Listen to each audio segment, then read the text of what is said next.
Ophthalmo vous est présenté par les docteurs Maxime Delbar et Camille Rambeau.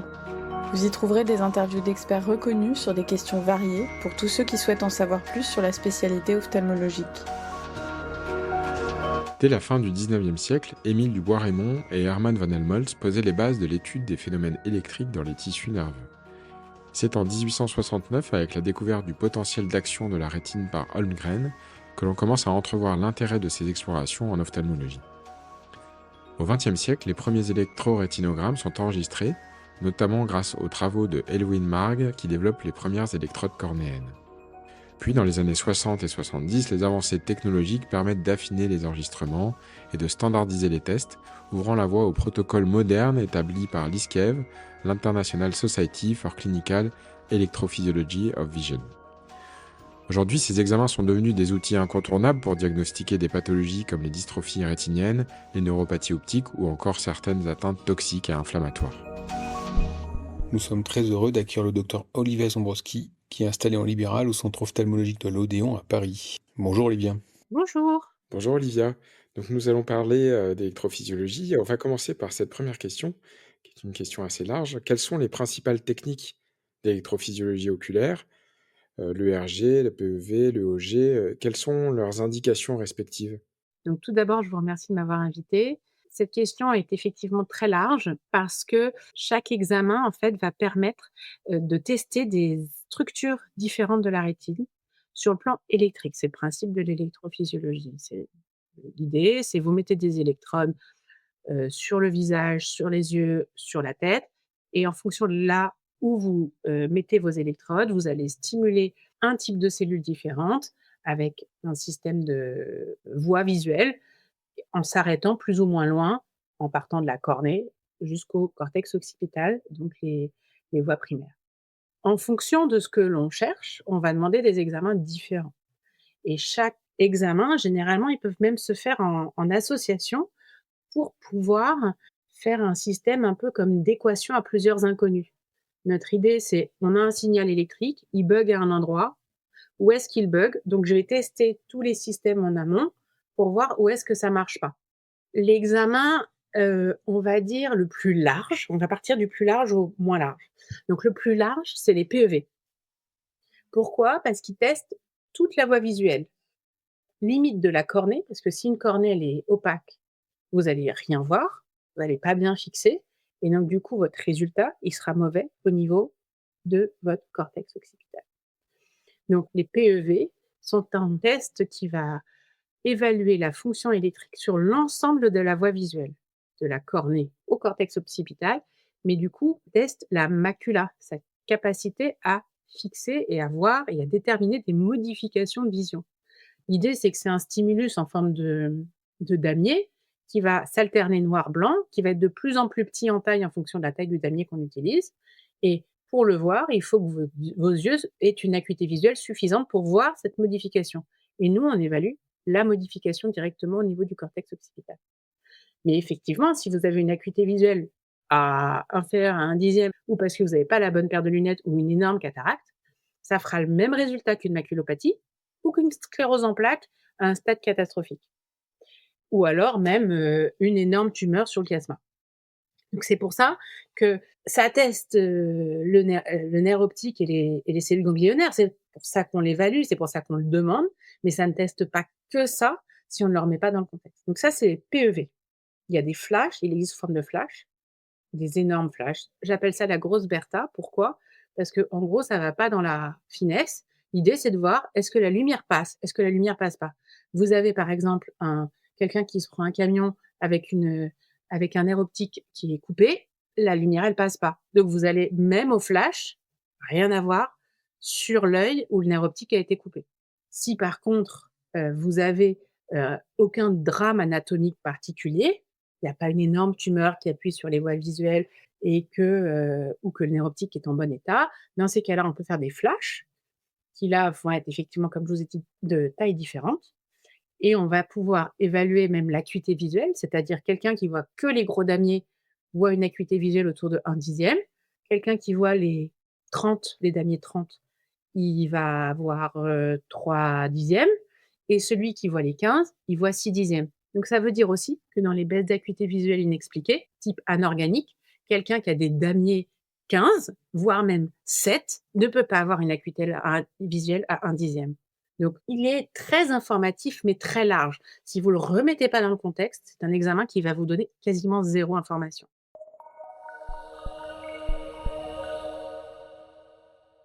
Après ça, souvent, moi, je l'associe à des patterns ERG.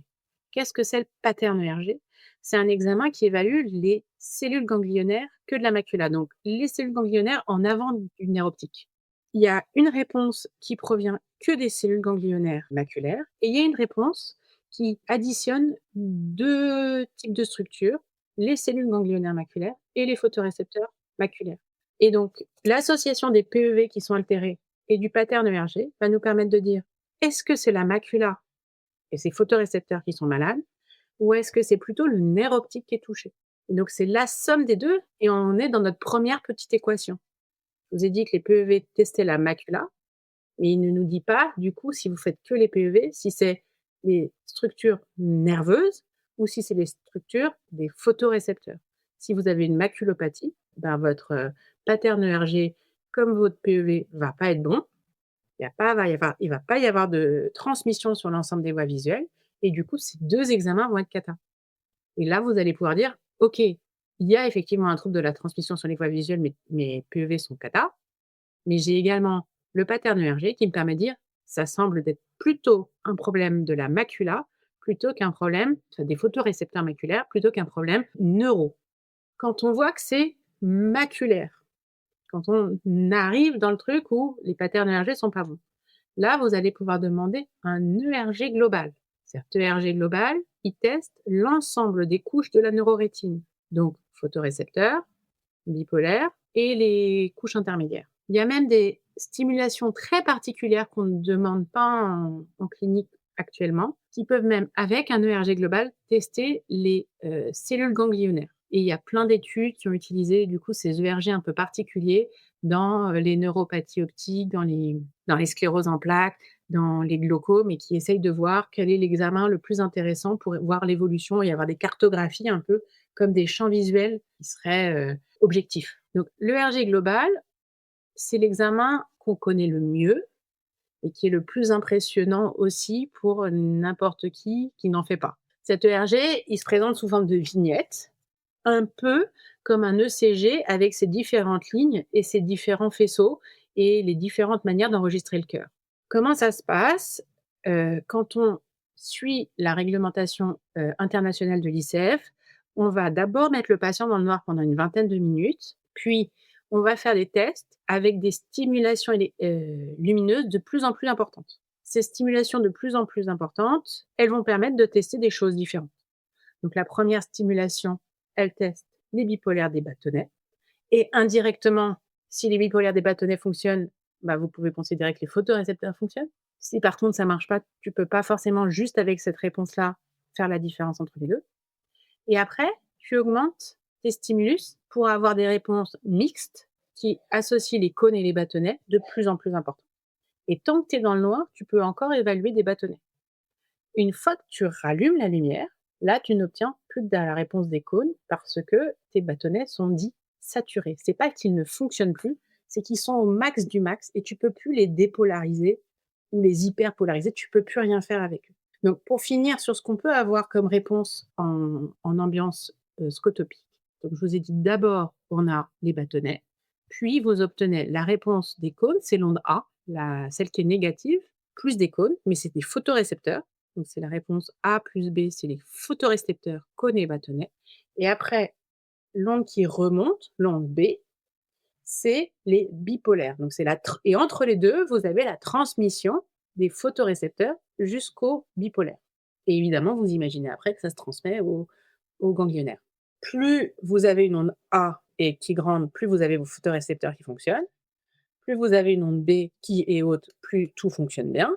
Mais quand, par exemple, vous avez une grande onde A et que l'onde B, par contre, elle ne remonte pas bien, c'est que la transmission des photorécepteurs aux bipolaires ne marche pas. C'est la rétine interne qui ne marche pas. La phototransduction ne se passe pas bien et du coup, la transmission ne se fait pas bien. Après, Si par contre tout est plat, c'est plutôt vos photorécepteurs qui marchent pas. Si votre onde A elle est petite, c'est que là directement, dès la base du signal, vous avez plus de réponse. Et donc ça, c'est pareil, quelle que soit l'importance de la stimulation en scotopique. L'intérêt de faire plusieurs stimulations, on dit souvent qu'on fait du 3-0 et du 10-0, c'est de vérifier que ce que tu as trouvé en 3-0, tu as toujours le même morphotype de réponse en 10-0 et ça te confirme ce que tu imaginais. Donc, imaginons, tu avais une belle réponse A et tu avais une réponse B qui était un peu merdouilleuse, et ben, si en 10-0, tu as une onde A qui est encore plus importante et ton onde B qui remonte toujours pas, tu dis, c'est bon, c'est ma rétine qui fonctionne pas bien. Après, donc, on rallume la lumière et on va faire des tests qui vont assez rapides. C'est vraiment le plus difficile, c'est la première partie. La deuxième partie, parce qu'à chaque fois que tu passes d'un test à l'autre, tu peux plus retourner en arrière. Donc, il faut être sûr de ta réponse avant de passer au test de 0,01 au 3, puis au 10,0. Il faut vraiment être sûr de ce que tu as comme réponse et que tu vas pouvoir interpréter ça. Donc, une fois que tu es à la lumière, l'important du le stimulus, c'est toujours le même, c'est 3,0. C'est en candela secondes par mètre carré. Et là, tu fais d'abord des flash samples et tu obtiens la réponse encore de l'onde A et de l'onde B des cônes photorécepteurs et bipolaires, de tous les cônes de la rétine, donc les M, les L et les S. Et après, quand tu passes au flicker, tu obtiens une réponse comme ça. Là, tu flashes hyper vite à fréquence de 30 Hz. Et ce que tu obtiens, c'est les cônes rapides. Et en particulier, en fait, la réponse des bipolaires. Ce n'est pas des photorécepteurs, c'est des bipolaires. Donc, et c'est les M et les L. Et tu as cette réponse comme ça. L'association des deux permet de dire, effectivement, est-ce que les photorécepteurs et les bipolaires fonctionnent, mais également, qu'est-ce qui fonctionne pas. Et quand tu n'as plus de réponse, souvent, il te reste un ch'touille de flicker qui persiste et qui permet de dire, c'était fonctionnel, ça l'est quasiment plus, mais il y a eu des réponses et ça permet, par exemple, de différencier une dystrophie rétinienne évolutive d'une achromatopsie qui est quelque chose de pas évolutif et où là, vous n'aurez jamais de réponse au flicker.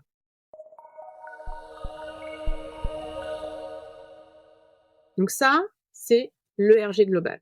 Donc, si on partait des PEV, on avait le truc, ça marchait pas bien. On a vérifié que la macula fonctionnait bien ou pas. Et après, on a étendu à l'ensemble de la rétine.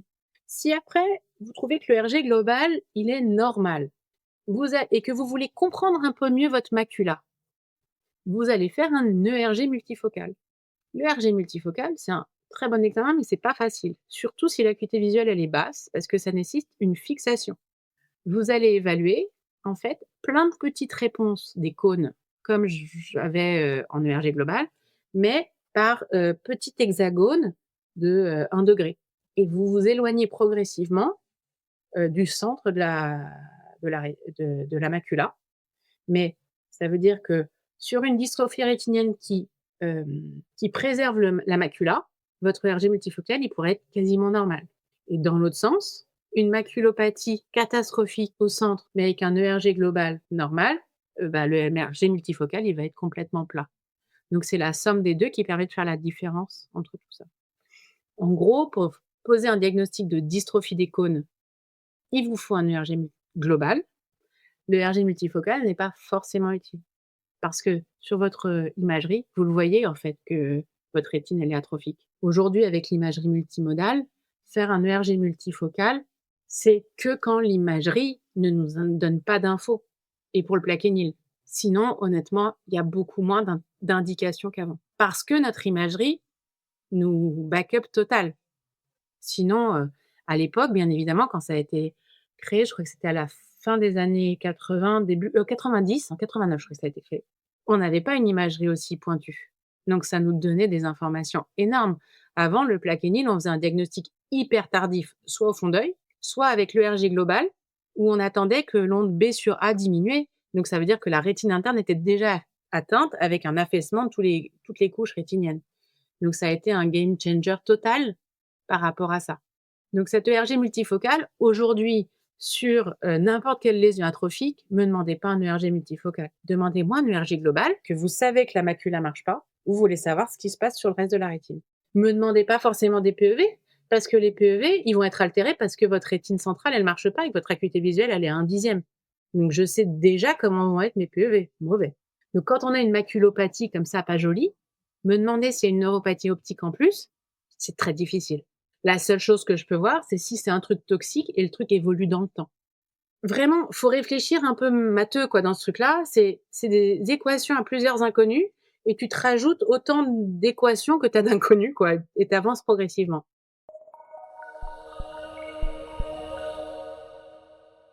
Après, le dernier examen, c'est l'EOG. Il ne se pense qu'avec un ERG global. Pourquoi? Parce que l'EOG, il va évaluer la fonction des cellules de l'épithélium pigmentaire en association avec les bâtonnets. Donc, c'est la somme des deux qu'on obtient. Donc, si vos bâtonnets sont bons, vous pouvez interpréter votre EOG comme étant lié à une dysfonction de l'EP. Si votre ERG des bâtonnets, il est plat, plat, plat, comme dans une rétine pigmentaire, s'il n'y a pas de vraie modification à l'EOG entre le fait d'être dans le noir ou à l'obscurité, ça sera difficile de faire la différence entre les deux. Si par contre vous avez des bâtonnets qui sont présents et que toutes les réponses sont un peu diminuées, bah, vous pouvez quand même essayer d'utiliser la réponse que va vous donner l'EOG.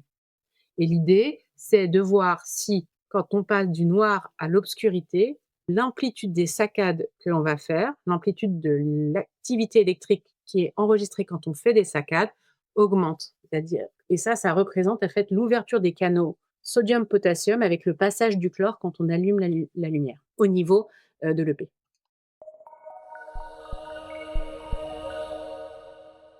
Je voulais revenir sur le Plaquenil parce que c'est un motif, je pense, dans l'ophtalmologie générale, fréquent de consultation en rapport avec l'électrophysiologie. Est-ce que tu peux nous redire le bilan standard et le suivi d'un patient en Plaquenil? Alors, l'ERG multifocal, je vous ai dit aujourd'hui, sa principale indication pour moi, c'est le plaquenil. En fait, les recommandations aujourd'hui, c'est de faire un bilan à la prescription avec un fond d'œil, un OCT. Bon, je pense que ça vaut le coup parce que ça permet aussi de vérifier qu'il n'y a pas de facteur de risque type maculopathie, ferait rajouter une toxicité sur une rétine déjà malade. Ça ne veut pas dire qu'on ne peut pas le suivre, mais on le suit différemment. Un champ visuel et effectivement, à la place de ce champ visuel, si le patient n'arrive pas bien à le faire, ce qui arrive fréquemment chez les patients avec des syndromes secs, ou que c'est plus facile pour vous d'avoir un ERG où vous ne comprenez pas ce qui se passe sur son champ visuel, vous pouvez demander un ERG multifocal. En gros, aujourd'hui, on sait que la toxicité, elle apparaît à peu près en même temps sur l'ERG multifocal et l'OCT. Elle arrive parfois un peu plus tardivement sur le champ visuel. Il y a un papier qui est sorti il y a quelques années là-dessus. Donc, faire un OCT coupe verticale, un OCT-SD de très bonne qualité en coupe verticale sur 30 degrés centraux pour quelqu'un à la peau blanche et sur un peu plus, un gros cube pour les personnes mélanodermes ou chez les Asiatiques, permet de screener vraiment la majorité des problématiques. Donc, demandez vraiment à la personne qui vous suit sur le plan de votre OCT si vous pouvez choper toutes les coupes verticales. Ça, c'est très important. Et après, le RG multifocal, effectivement, vous le faites soit quand votre champ visuel il n'est pas normal, soit moi je le fais quasiment systématiquement au bout de 5 ans, au moins une fois pour l'avoir. Parce qu'en fait, on dit que la toxicité, elle arrive à peu près au bout de 5 ans chez un patient qui fait 60 kilos et qui a 2 comprimés par jour. S'il fait 120 kilos, 2 comprimés par jour, vous pouvez considérer que ça va aller 2 fois moins vite. Et s'il fait 25 kilos, ça va 2 fois plus vite, donc il faut faire les examens beaucoup plus tôt. Pendant les 5 premières années, moi, j'aime bien continuer à les suivre, mais il n'y a pas forcément besoin de faire le RG multifocal en dépistage.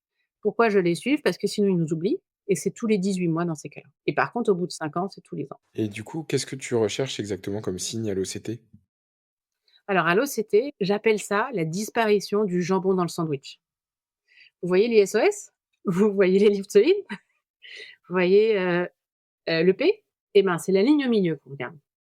Si elle commence à s'effriter, donc vous avez une coupe verticale, puis à un moment là, ça s'effrite, voire même parfois l'ellipsoïde commence à se fondre dans l'ISOS, et après ça revient. Là, c'est une toxicité débutante. Quand ça commence à s'aggraver, on va avoir l'ellipsoïde vraiment qui va se fusionner avec l'ISOS, la rétine externe qui va s'affaisser également. Et ça se fait progressivement. Moi, j'arrête. Quand ça commence à s'effriter, il faut commencer à arrêter. Alors, c'est parfois pas simple. Vous arrêtez pas tout seul, hein. Vous envoyez un courrier au médecin qui prescrit en disant voilà, j'ai des risques de toxicité, je vais refaire l'examen dans 3 mois. Est-ce que vous pouvez diminuer la dose? Et dans 3 mois, on arrête. On n'est pas à 3 mois près, on n'est pas à 1 mois près. Il faut bien dire au patient de ne pas arrêter son traitement sans vous et sans le médecin. Parce que, surtout sur des lupus, on peut faire des trucs catastrophiques et des patients peuvent mourir. Donc, vraiment ne pas angoisser le patient en lui disant: «Ah là là, vous allez devenir aveugle!» Non, c'est pas possible. Ça serait trop cata. Et surtout leur dire: «Ça fait 10 ans que vous avez le traitement, on n'est pas à 1 mois près en dose cumulée», parce que c'est vraiment un problème de dose cumulée. 1 mois près de 1 mois de plus de médicaments, ça va rien faire.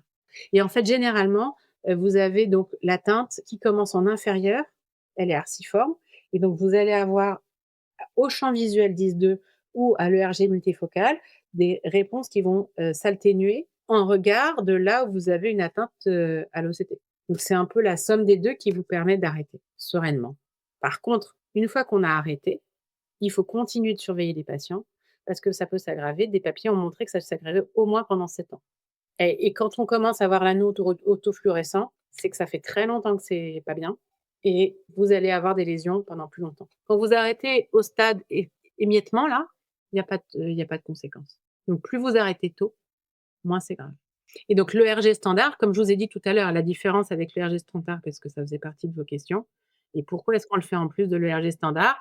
C'est parce qu'à partir du moment où l'ERG multifocal, où l'imagerie est altérée, vous savez que la macula va pas bien, vous avez besoin de savoir ce qui se passe ailleurs. J'avais un congrès comme ça, on m'avait dit, il y avait un patron qui m'avait dit: «Mais tu as fait l'ERG multifocal, il est mauvais, pourquoi tu as besoin de plus pour faire un diagnostic de dysfonction des cônes?» J'ai dit: «Je sais que les cônes ne marchent pas au niveau maculaire, mais je sais pas ce qui se passe des cônes ailleurs. Les cônes sont partout.